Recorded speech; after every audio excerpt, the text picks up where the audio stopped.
माँ शैलपुत्री की कथा। नवरात्रि की पहली देवी की पौराणिक कथा। नवरात्रि के पहले दिन माता शैलपुत्री की पूजा की जाती है। माँ शैलपुत्री माँ दुर्गा के 9 रूपों में से पहला स्वरूप है। उनका नाम शैलपुत्री इसलिए पड़ा क्योंकि वे पर्वतराज हिमालय की पुत्री थी। माँ शैलपुत्री की पौराणिक कथा। पुराणों के अनुसार माँ शैलपुत्री अपने पूर्व जन्म में दक्ष प्रजापति की पुत्री थीं, जिनका नाम सती था। सती का विवाह भगवान शिव से हुआ था।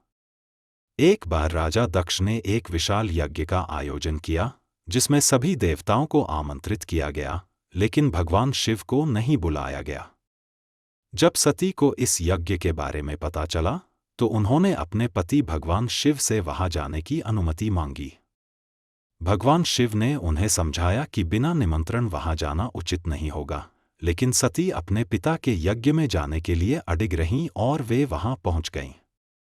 जब वे यज्ञ स्थल पर पहुंचीं, तो उन्होंने देखा कि वहां सभी देवताओं को आदर दिया जा रहा था, लेकिन उनके पति भगवान शिव का अपमान किया जा रहा था। अपने पति का अपमान सहन न कर पाने के कारण सती ने यज्ञ वेदी में स्वयं को भस्म कर लिया। भगवान शिव जब इस घटना को सुनते हैं, तो वे क्रोध में आकर तांडव करने लगते हैं। उन्होंने अपने गण वीरभद्र को भेजकर यज्ञ का विध्वंस कर दिया और राजा दक्ष का सिर काट दिया।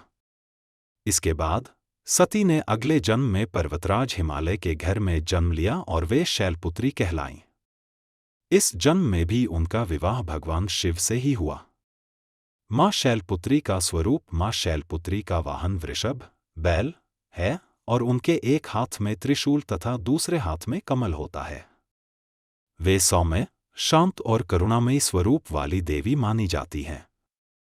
माँ शैलपुत्री की पूजा का महत्व। माँ शैलपुत्री की पूजा करने से मनोबल और आत्मविश्वास में वृद्धि होती है। वे भक्तों को संकल्प शक्ति प्रदान करती हैं और आध्यात्मिक ऊर्जा का आशीर्वाद देती हैं। जय माता दी।